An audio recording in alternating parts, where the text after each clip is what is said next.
Selama berabad-abad, kompas ekonomi dunia selalu menunjuk ke arah utara dan barat, menjadikan Samudra Atlantik sebagai jalur nadi utama perdagangan global. Namun, di penghujung tahun 2025 ini, kita sedang menyaksikan sebuah anomali sejarah yang luar biasa. Pusat gravitasi bisnis dunia sedang bergeser secara permanen menuju kawasan Indo-Pasifik. Indonesia, sebagai negara kepulauan terbesar di dunia yang terletak tepat di titik temu dua samudra dan dua benua, kini tidak lagi berada di pinggiran narasi global, melainkan berdiri tegak tepat di persimpangan babak baru kekuasaan dunia. Pergeseran ini bukan sekadar tentang perpindahan angka produk domestik bruto, melainkan tentang perubahan fundamental dalam cara dunia memandang ketergantungan sumber daya dan jalur logistik. Ketika negara-negara barat mulai mengalami stagnasi ekonomi dan beban utang yang menumpuk, kawasan timur khususnya Asia Tenggara justru menunjukkan vitalitas yang luar biasa sebagai pusat manufaktur dan konsumsi masa depan. Indonesia kini memegang kartu as yang diincar oleh semua kekuatan besar, populasi produktif yang masif, kekayaan mineral strategis yang melimpah, dan posisi geografis yang mengontrol urat nadi perdagangan energi dunia. Namun, posisi di persimpangan jalan ini membawa dilema geopolitik yang sangat kompleks dan menantang bagi para pengambil kebijakan di Jakarta. Di satu sisi, ada tekanan kuat untuk menyelaraskan diri dengan blok barat yang sedang mencoba mempertahankan tatanan lama. Di sisi lain, tarikan ekonomi dari Tiongkok dan aliansi BRICS menawarkan kemitraan pembangunan yang sulit untuk diabaikan. Babak baru bisnis dunia ini memaksa Indonesia untuk tidak lagi sekadar menjadi pasar bagi produk asing, melainkan bertransformasi menjadi aktor utama yang mampu mendikte arah kebijakan ekonomi di kawasan. Di Geonusa Jurnal hari ini, kita akan membedah mengapa momen ini adalah peluang sekali dalam satu abad bagi Nusantara untuk bangkit sebagai kekuatan superpower baru. Kita akan melihat bagaimana strategi hilirisasi, penguasaan jalur maritim, dan netralitas aktif Indonesia sedang diuji di tengah perang dagang antara raksasa global. Persiapkan diri Anda, karena kita akan menelusuri bagaimana Indonesia bisa memanfaatkan kekacauan global ini untuk membangun masa depan di mana Nusantara bukan lagi objek geopolitik, melainkan pusat gravitasi baru yang menentukan nasib dunia. Segmen 2, hilirisasi mengakhiri kutukan ekspor bahan mentah selama puluhan tahun. Indonesia terjebak dalam model ekonomi kolonial di mana kekayaan alam kita dikeruk, dikirim ke luar negeri dalam bentuk mentah, dan kemudian kita beli kembali dalam bentuk produk jadi dengan harga berlipat ganda. Kebijakan hilirisasi nikel yang dimulai beberapa tahun lalu adalah deklarasi kemandirian pertama yang secara nyata mengguncang meja perundingan bisnis internasional. Dengan melarang ekspor biji nikel mentah, Indonesia memaksa perusahaan global dari Tiongkok, Eropa, hingga Amerika Serikat untuk membawa modal, teknologi, dan pabrik mereka ke tanah air kita, jika mereka ingin mengakses bahan baku kunci untuk baterai kendaraan listrik. Langkah berani ini menciptakan efek domino yang merubah wajah industri nasional kita secara fundamental, dari sektor tambang tradisional menuju manufaktur teknologi tinggi. Tiba-tiba saja, Indonesia bukan lagi sekadar penonton dalam revolusi energi hijau, melainkan pemegang kendali rantai pasok global bagi industri masa depan yang paling diincar dunia. Keberhasilan nikel kini mulai direplikasi pada komoditas lain seperti bauksit, tembaga, dan timah, menciptakan fondasi industri pengolahan yang kuat di dalam negeri yang menyerap jutaan tenaga kerja dan meningkatkan nilai tambah ekonomi secara eksponensial. Namun, strategi hilirisasi ini bukan tanpa perlawanan. Indonesia harus menghadapi gugatan di Organisasi Perdagangan Dunia (WTO) dan tekanan diplomatik dari negara-negara maju yang terbiasa mendapatkan bahan baku murah dari kita. Perlawanan ini membuktikan bahwa langkah Indonesia telah menyentuh saraf sensitif geopolitik bisnis dunia, di mana negara-negara barat mulai khawatir akan hilangnya dominasi industri manufaktur mereka. Ketahanan Indonesia dalam menghadapi tekanan internasional ini menunjukkan bahwa kita mulai memiliki taji diplomatik yang didorong oleh kekuatan ekonomi nyata, bukan sekadar retorika di panggung internasional. Hilirisasi adalah tiket utama bagi Indonesia untuk keluar dari jebakan negara berpendapatan menengah atau middle income. trap yang telah lama menghantui pembangunan kita. Dengan membangun ekosistem industri yang terintegrasi dari hulu ke hilir, kita sedang membangun benteng ekonomi yang sulit untuk digoyahkan oleh fluktuasi harga komoditas global. Inilah babak baru di mana Nusantara tidak lagi membiarkan kekayaannya mengalir keluar tanpa memberikan manfaat bagi rakyatnya sendiri, melainkan menjadikannya magnet yang menarik investasi dan teknologi tercanggih ke pusat wilayah kita. Geografi adalah takdir. Dan bagi Indonesia, takdir itu bernama kontrol atas jalur pelayaran tersibuk di planet bumi. Selat Malaka, Selat Sunda, dan Selat Lombok adalah lubang jarum yang harus dilewati oleh kapal-kapal tangker minyak dan kargo dari Timur Tengah dan Afrika menuju Asia Timur. Penguasaan atas titik-titik mati atau choke points maritim ini memberikan Indonesia kekuatan geopolitik yang setara dengan kepemilikan senjata nuklir. Karena gangguan kecil saja di jalur ini akan menyebabkan ekonomi dunia mengalami kelumpuhan seketika. Dalam babak baru bisnis dunia, Indonesia mulai menyadari bahwa kita tidak boleh hanya menjadi satpam yang menonton kapal-kapal asing lewat, melainkan harus menjadi penyedia jasa maritim utama, pengembangan pelabuhan-pelabuhan, hub internasional dan pangkalan logistik yang canggih di sepanjang jalur ini bertujuan untuk merebut pangsa pasar dari negara tetangga dan menjadikan Indonesia sebagai jangkar logistik Indo-Pasifik. Dengan memperkuat kehadiran militer dan keamanan laut di jalur-jalur ini, Indonesia sedang mengirimkan pesan tegas bahwa kedaulatan kita adalah harga mati yang menjamin stabilitas perdagangan global. Kekuatan maritim ini juga menjadi alat tawar yang sangat kuat dalam menghadapi persaingan antara Amerika Serikat dan Tiongkok di Laut Natuna Utara. Indonesia mampu berdiri di tengah karena kedua raksasa tersebut sama-sama membutuhkan jalur pelayaran yang aman dan stabil melalui perairan kita untuk menjaga nafas ekonomi mereka. Dengan menerapkan konsep alur laut kepulauan Indonesia (ALKI), kita secara efektif mengatur bagaimana dunia berinteraksi secara fisik dengan wilayah kita, menjadikan kedaulatan laut sebagai fondasi utama dari pengaruh politik luar negeri kita yang bebas dan aktif. Peluang Indonesia menjadi pusat gravitasi baru sangat bergantung pada kemampuan kita mengelola wilayah laut ini bukan sebagai pemisah, melainkan sebagai penghubung ekonomi global. Jika kita berhasil membangun infrastruktur maritim yang setara dengan standar terbaik dunia, maka Nusantara akan benar-benar menjadi poros maritim dunia yang sesungguhnya. Inilah saatnya Indonesia mengambil peran kepemimpinan dalam mengatur tata kelola laut regional, memastikan bahwa setiap aktivitas bisnis yang melintasi perairan kita memberikan kontribusi bagi kemakmuran dan keamanan nasional kita. Di tengah eskalasi perang dingin baru antara Washington dan Beijing, Indonesia secara konsisten menerapkan diplomasi penyeimbang yang sangat cerdas dan pragmatis. Kita tidak terjebak dalam aliansi militer yang mengikat, melainkan berfokus pada kemitraan ekonomi strategis yang menguntungkan rakyat, tanpa harus memusuhi salah satu pihak. Strategi menari di antara dua gajah ini memungkinkan Indonesia mendapatkan investasi infrastruktur besar dari Tiongkok melalui Belt and Road Initiative, sekaligus mempertahankan kerjasama keamanan dan akses pasar teknologi tinggi dari Amerika Serikat. Posisi netralitas aktif ini menjadikan Indonesia sebagai mediator jujur atau honest broker yang sangat dibutuhkan dunia saat ini ketika komunikasi antar superpower mulai buntu.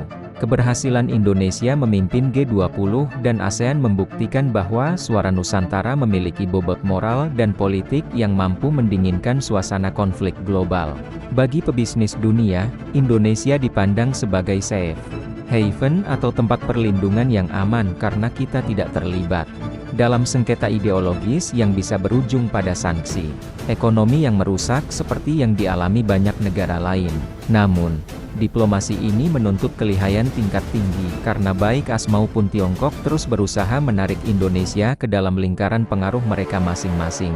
Indonesia harus mampu memastikan bahwa setiap investasi asing baik itu pabrik mobil listrik dari Tiongkok maupun pusat data dari Amerika tetap berada di bawah kendali aturan hukum nasional kita. Kita sedang membuktikan bahwa sebuah negara berkembang tidak perlu memilih pihak untuk menjadi besar. Justru dengan tetap di tengah, kita bisa menjadi jembatan yang menghubungkan kepentingan-kepentingan yang saling bertentangan demi kemajuan bersama. Kedepan, peran Indonesia sebagai pusat gravitasi baru akan semakin diperkuat jika kita berhasil menjaga stabilitas internal dan konsistensi kebijakan luar negeri ini. Dunia saat ini sedang mencari alternatif di luar blok-blok tradisional yang mulai terfragmentasi, dan Indonesia menawarkan model kepemimpinan yang inklusif dan kolaboratif. Ini adalah babak baru di mana Nusantara tidak lagi didikte oleh kemauan negara adidaya, melainkan menjadi kekuatan penyeimbang yang menjaga, agar dunia tidak terjerumus ke dalam konflik terbuka yang menghancurkan ekonomi global. Krisis iklim dan ketidakpastian global telah menggeser prioritas bisnis dunia dari sekadar pertumbuhan menuju ketahanan atau resilience. Indonesia memiliki potensi yang tidak tertandingi dalam dua sektor paling kritis di abad 21, pangan dan energi hijau. Dengan luas lahan subur dan keanekaragaman hayati yang melimpah, Indonesia sedang bertransformasi menjadi lumbung pangan global lewat program-program intensifikasi pertanian modern.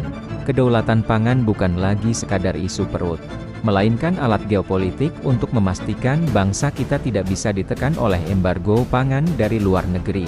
Di sisi energi, Indonesia adalah raksasa hijau yang sedang terbangun dengan potensi energi terbarukan yang mencapai ribuan gigawatt.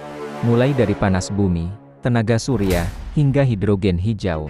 Kekayaan panas bumi kita adalah yang terbesar di dunia, yang jika dikelola dengan maksimal, bisa menjadikan Indonesia sebagai eksportir energi bersih utama di kawasan Asia. Babak baru bisnis dunia yang menuntut dekarbonisasi. Industri memberikan peluang bagi Indonesia untuk menjadi pusat manufaktur hijau dunia, di mana pabrik-pabrik global akan memilih pindah ke Nusantara karena tersedianya sumber energi bersih yang melimpah dan murah. Pemanfaatan kekayaan alam ini harus dibarengi dengan teknologi konservasi yang canggih agar Indonesia tetap bisa menjadi paru-paru dunia sekaligus motor industri global. Kita sedang memimpin narasi perdagangan karbon global, di mana hutan tropis dan ekosistem mangrove kita menjadi aset bernilai triliunan rupiah di pasar karbon internasional. Ini adalah revolusi bisnis baru di mana Indonesia mendapatkan keuntungan ekonomi bukan dari merusak alam, melainkan dari menjaga dan merehabilitasi lingkungan, menjadikan kita pemimpin dalam ekonomi restoratif dunia. Saat dunia mulai kehabisan sumber daya konvensional, mata internasional akan tertuju pada Indonesia sebagai solusi bagi kebutuhan energi dan pangan masa depan. Peluang ini akan menjadikan Nusantara sebagai pusat gravitasi baru di mana keberlanjutan dan profitabilitas berjalan beriringan. Inilah saatnya kita membuktikan bahwa Indonesia mampu mengelola berkah alamnya dengan bijaksana, memastikan bahwa setiap jengkal tanah dan setiap tetes air di wilayah kita menjadi sumber kemakmuran yang tidak akan pernah habis bagi generasi mendatang. Indonesia saat ini sedang berada dalam periode emas bonus demografi, di mana jumlah penduduk usia produktif jauh melampaui kelompok usia non-produktif. Ini bukan sekadar angka di atas kertas, melainkan mesin pertumbuhan ekonomi raksasa yang menyediakan tenaga kerja terampil sekaligus pasar konsumen yang sangat lapar. Dengan kelas menengah yang tumbuh pesat setiap tahunnya, Indonesia menjadi target utama bagi brand-brand global yang ingin menggantikan pasar mereka yang mulai jenuh di Eropa dan Amerika Utara. Kekuatan konsumsi domestik yang besar ini menjadi perisai ekonomi yang sangat efektif dalam menghadapi resesi global. Ketika ekspor kita melambat karena ketidakpastian dunia, ekonomi Indonesia tetap mampu berputar kencang karena daya beli masyarakat di dalam negeri tetap terjaga. Bisnis dunia kini melihat Indonesia bukan lagi sebagai negara yang hanya butuh bantuan, melainkan sebagai mitra strategis yang memiliki pasar yang sangat menjanjikan dengan profil penduduk muda yang melek teknologi dan adaptif terhadap perubahan. Namun, tantangan besar yang kita hadapi adalah bagaimana memastikan bonus demografi ini tidak menjadi beban demografi melalui penyediaan lapangan kerja berkualitas dan pendidikan yang relevan dengan kebutuhan industri masa depan. Investasi besar-besaran pada sumber daya manusia menjadi kunci utama agar talenta muda Indonesia mampu mengisi posisi-posisi strategis dalam rantai pasok global yang sedang pindah ke tanah air.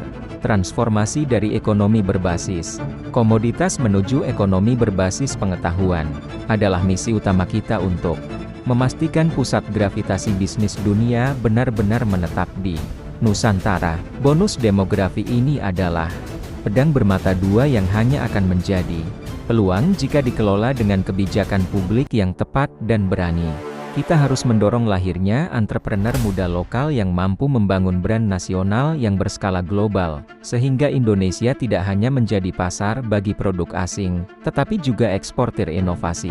Jika kita berhasil melewati fase ini dengan gemilang, maka di pertengahan abad ini, Indonesia diprediksi akan menjadi ekonomi terbesar keempat di dunia, mengukuhkan peran kita sebagai pemimpin baru dalam tatanan bisnis global. Indonesia adalah salah satu laboratorium transformasi digital paling dinamis di dunia, di mana kita berhasil melompati beberapa tahapan perkembangan ekonomi tradisional menuju ekonomi digital yang sangat maju. Fenomena leapfrogging ini terlihat jelas dari adopsi layanan keuangan digital atau fintech yang sangat masif, yang mampu menjangkau penduduk unbanked di pelosok Nusantara yang sebelumnya tidak tersentuh perbankan konvensional. Ekonomi digital kita kini menjadi salah satu yang terbesar di Asia Tenggara, melahirkan banyak unicorn dan dekacorn lokal yang mulai berekspansi ke pasar internasional. Babak baru bisnis dunia yang berbasis pada algoritma dan data menempatkan Indonesia pada posisi yang sangat menguntungkan, karena volume data yang dihasilkan dari interaksi digital penduduk kita sangat besar. Perusahaan teknologi dunia berlomba-lomba membangun pusat data atau data center di Indonesia untuk mendekati basis pengguna mereka, menjadikan kita hub infrastruktur digital regional. Transformasi ini mengubah cara bisnis kecil dan menengah di pelosok desa untuk bisa mengakses pasar global hanya melalui ponsel pintar mereka, menciptakan inklusi ekonomi yang belum pernah terjadi sebelumnya. Pemerintah juga mulai mendorong digitalisasi birokrasi melalui sistem pemerintahan berbasis elektronik untuk memangkas korupsi dan meningkatkan efisiensi layanan publik. Kemudahan berusaha atau ease of doing business di Indonesia semakin membaik berkat integrasi sistem perizinan digital yang memangkas waktu dan biaya bagi investor. Kita sedang membangun ekosistem di mana inovasi teknologi bukan lagi milik elit perkotaan, melainkan menjadi alat perjuangan ekonomi bagi seluruh rakyat Indonesia untuk meningkatkan taraf hidup mereka secara mandiri. Peluang Indonesia menjadi pusat gravitasi baru semakin nyata dengan lahirnya ekonomi kreatif yang berbasis pada kekayaan budaya Nusantara yang dikemas secara digital. Dari industri game, film, hingga desain, kreativitas anak bangsa kini diakui di panggung internasional, membuktikan bahwa kita memiliki modal intelektual yang kuat untuk bersaing di era AI dan otomasi. Inilah saatnya Indonesia mendikte standar baru dalam ekonomi digital, memastikan bahwa teknologi digunakan untuk memberdayakan manusia, bukan sekadar menggantikannya, menjadikan Nusantara sebagai model bagi pembangunan digital yang manusiawi. Selama 1 dekade terakhir, Indonesia melakukan investasi infrastruktur yang paling ambisius sejak kemerdekaan, dengan membangun ribuan kilometer jalan tol, bandara, pelabuhan, hingga bendungan di seluruh pelosok negeri. Pembangunan ini bukan sekadar proyek fisik, melainkan upaya strategis untuk menurunkan biaya logistik yang selama ini menjadi penghambat utama daya saing ekonomi kita. Dengan tersambungnya antar wilayah lewat infrastruktur yang modern, Indonesia sedang menghapus sekat-sekat geografis yang selama ini membuat harga barang di wilayah timur jauh lebih mahal dibandingkan di wilayah barat. Infrastruktur ini adalah urat nadi yang memungkinkan babak baru bisnis dunia untuk beroperasi secara efisien di wilayah Nusantara. Pabrik-pabrik baru kini bisa dibangun di luar Jawa karena ketersediaan akses listrik dan transportasi yang sudah memadai, mendorong pemerataan ekonomi yang lebih berkeadilan. Kita sedang menyaksikan transformasi fisik Nusantara yang luar biasa, di mana konektivitas antar pulau kini menjadi kenyataan yang memperkuat rasa persatuan nasional sekaligus daya tarik bagi investor global yang mencari stabilitas logistik. Selain infrastruktur transportasi, pembangunan infrastruktur dasar seperti jaringan serat optik Palaparing telah menghubungkan seluruh kabupaten atau kota di Indonesia dengan internet cepat. Ini memungkinkan bisnis berbasis digital untuk tumbuh subur hingga ke wilayah terdepan, terluar, dan tertinggal, memastikan bahwa tidak ada satupun wilayah yang tertinggal dalam revolusi ekonomi baru ini. Infrastruktur adalah fondasi bagi pusat gravitasi baru, karena tanpa konektivitas yang kuat, potensi sumber daya alam dan manusia kita tidak akan pernah bisa dimaksimalkan untuk kepentingan nasional. Ke depan, tantangan kita adalah memastikan keberlanjutan perawatan infrastruktur ini dan mengintegrasikannya dengan sistem transportasi multimoda yang ramah lingkungan. Pembangunan Ibu Kota Baru Nusantara (IKN) di Kalimantan adalah simbol dari pergeseran fokus pembangunan Indonesia dari Jawa sentris menuju Indonesia sentris, yang mencerminkan visi masa depan kita sebagai negara maju. Infrastruktur yang kita bangun hari ini adalah warisan bagi generasi mendatang yang akan menjalankan roda ekonomi Indonesia ketika kita sudah benar-benar menjadi pusat gravitasi baru di panggung dunia. Indonesia kini menjadi suara utama bagi negara-negara berkembang atau global south yang menuntut tatanan dunia yang lebih adil dan tidak didominasi oleh segelintir kekuatan besar. Kepemimpinan kita di ASEAN telah menjaga kawasan ini tetap damai dan stabil selama lebih dari 5 dekade, menciptakan lingkungan yang sangat kondusif bagi pertumbuhan bisnis dan investasi. Di babak baru pergeseran bisnis dunia, Indonesia menggunakan posisinya untuk memastikan bahwa perdagangan internasional tetap terbuka dan adil bagi semua bangsa. Bukan sekadar instrumen kekuasaan bagi negara maju, kredibilitas diplomatik Indonesia dibangun di atas prinsip kemandirian dan penolakan terhadap campur tangan asing dalam urusan dalam negeri. Ini memberikan rasa hormat yang besar dari bangsa-bangsa lain yang melihat Indonesia sebagai contoh sukses bagaimana sebuah negara majemuk bisa tetap bersatu dan tumbuh pesat tanpa harus mengorbankan identitas budayanya. Kita sedang membangun soft power Nusantara yang berbasis pada nilai-nilai Pancasila, yang menawarkan jalan tengah di antara ekstremisme ideologi yang sedang melanda berbagai belahan dunia saat ini. Keanggotaan potensial Indonesia dalam OECD atau aliansi ekonomi strategis lainnya adalah langkah untuk menyetarakan standar tata kelola ekonomi kita dengan standar global terbaik. Namun, Indonesia tetap selektif dalam memilih kemitraan yang sejalan dengan kepentingan nasional, menolak setiap bentuk paksaan yang merugikan kedaulatan ekonomi kita. Kita sedang membuktikan bahwa suara dari Jakarta kini didengar di Washington, Beijing, hingga London, bukan sebagai peminta-minta, melainkan sebagai mitra sejajar yang memegang kendali atas nasibnya sendiri. Peluang menjadi pusat gravitasi baru menuntut Indonesia untuk terus konsisten dalam membela kepentingan negara-negara berkembang dalam isu-isu kritis seperti perubahan iklim, akses teknologi, dan reformasi keuangan global. Kita sedang menggambar ulang peta geopolitik di mana kekuatan tidak lagi hanya diukur dari jumlah hulu ledak nuklir, melainkan dari integritas moral dan kekuatan ekonomi yang inklusif. Inilah babak baru di mana Nusantara memimpin dunia menuju masa depan yang lebih seimbang, damai, dan sejahtera bagi seluruh umat manusia tanpa kecuali. Kita sedang berdiri di ambang pintu sejarah di mana ramalan tentang abad Asia mulai berpusat di wilayah Nusantara. Kiamat brand global dan keruntuhan hegemoni lama yang kita bahas adalah tanda bahwa dunia sedang mencari pemimpin baru yang mampu menawarkan stabilitas dan harapan. Indonesia, dengan segala kekayaan alam, kekuatan manusia, dan posisi geografisnya yang unik, telah siap untuk menjawab tantangan tersebut dan mengambil peran kepemimpinan yang telah lama dinantikan. Babak baru bisnis dunia ini bukanlah sesuatu yang terjadi secara kebetulan, melainkan hasil dari kerja keras dan keberanian kita untuk berinovasi dan melawan arus lama yang merugikan. Peluang Nusantara menjadi pusat gravitasi baru bukanlah sebuah mimpi muluk, melainkan realitas objektif yang sedang kita bangun setiap harinya melalui kebijakan yang berani dan strategi yang cerdas. Namun, semua potensi ini hanya akan menjadi kenyataan jika kita tetap bersatu, menjaga integritas bangsa, dan terus meningkatkan kapasitas diri sebagai bangsa pemenang di panggung global. Perjalanan menjadi pusat gravitasi baru masih panjang dan penuh dengan rintangan.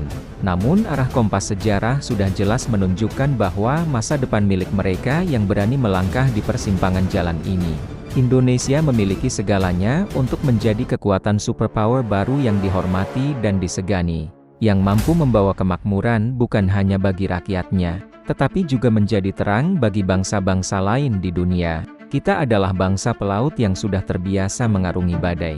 Dan saat ini badai geopolitik global justru akan membawa kapal besar Nusantara menuju dermaga kejayaan yang telah lama dicita-citakan. Terima kasih telah menyimak pembahasan mendalam ini di Geonusa Journal.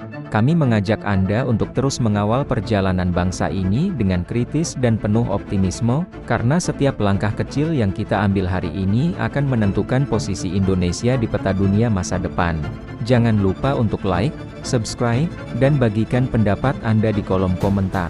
Menurut Anda, apa tantangan terbesar Indonesia untuk benar-benar menjadi pusat gravitasi baru bisnis dunia?